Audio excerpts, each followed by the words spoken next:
If you get hold of two magnets and you push them, you can feel this pushing between them. Turn it around the other way and they slam together.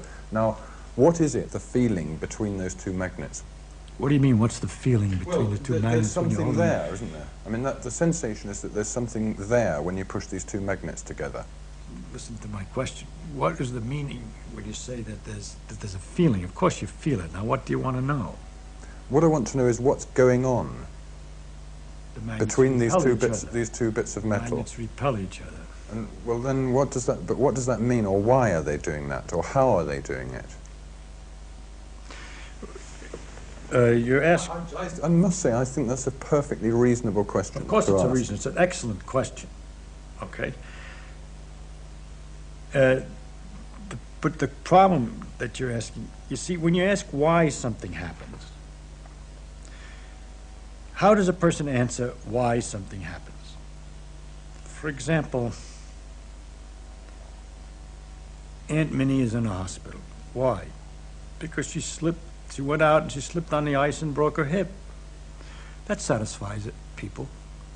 It satisfies, but it wouldn't satisfy someone who came from another planet, knew nothing about things. You first should understand why, when you break your hip, do you go to the hospital? How do you get to the hospital when the hip was broken? Well, because her husband, seeing that she had the hip was broken, called the hospital up and sent somebody to get her. All that is understood by people.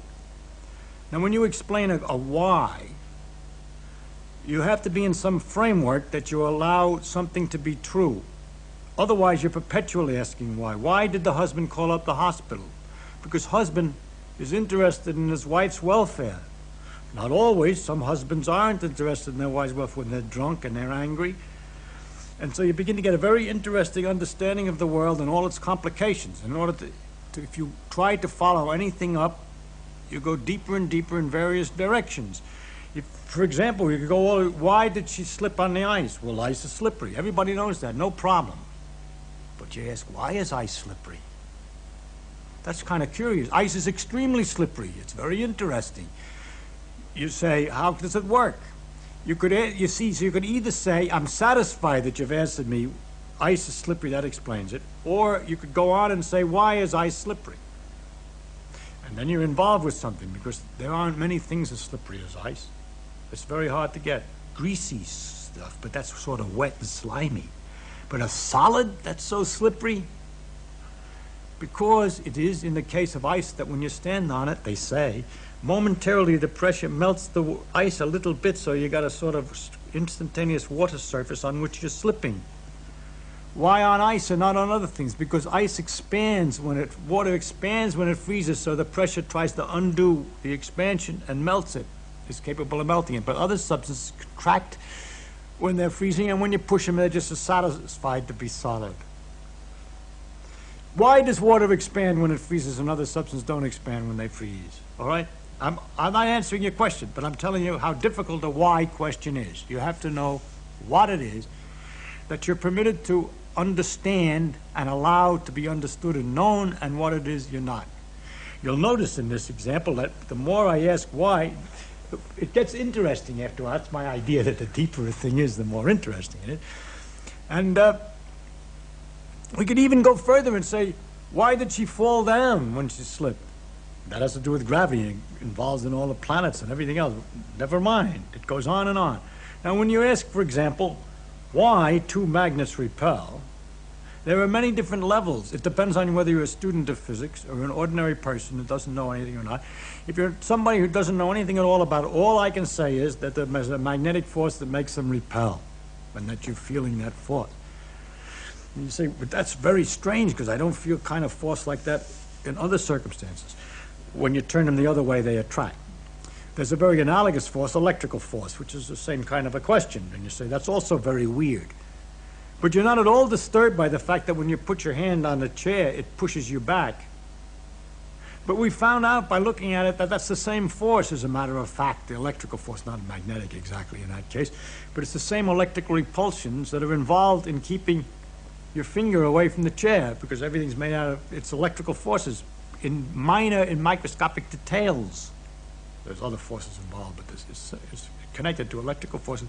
It turns out that the magnetic and the electric force with which I wish to explain these things this repulsion in the first place, is what ultimately is the deeper thing that we have to start, that we can start with, to explain many other things that looked like they were, everybody would just accept them. You know, you can't put your hand through the chair, that's taken for granted. But that you can't put your hand through the chair when looked at more closely, why? That involves these same repulsive forces that appear in magnets. The situation you then have to explain is why in magnets it goes over a bigger distance than ordinarily. And there it has to do with the fact that in iron, all the electrons are spinning in the same direction. They all get lined up, and they magnify the effect of the force until it's large enough at a distance that you can feel it.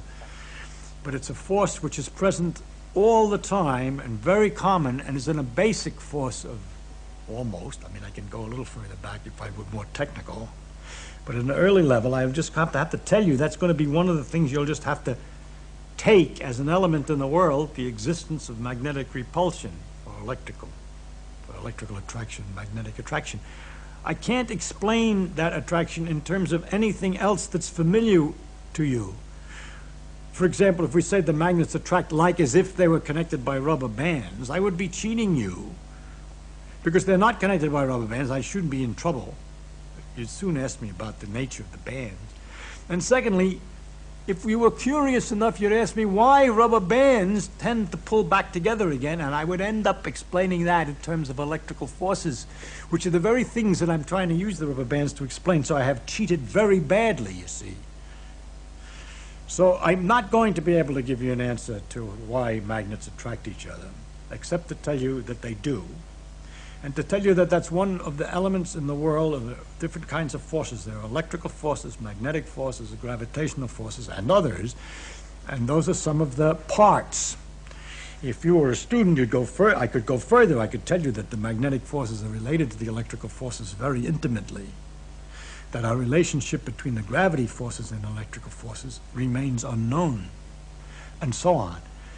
But I really can't do a good job, any job, of explaining magnetic force in terms of something else that you're more familiar with, because I don't understand it in terms of anything else that you're more familiar with.